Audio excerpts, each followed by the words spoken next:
So everything cook. That's what it look like.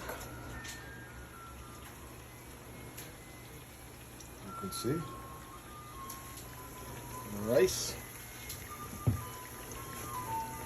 I'll fry some plantain. I don't like the plantain to too burn. So this is what happens when you finish cook the rice. You could see, Shelly, you want to take out the thyme and the scallion. Some people put it, they have a little bag that they put it in.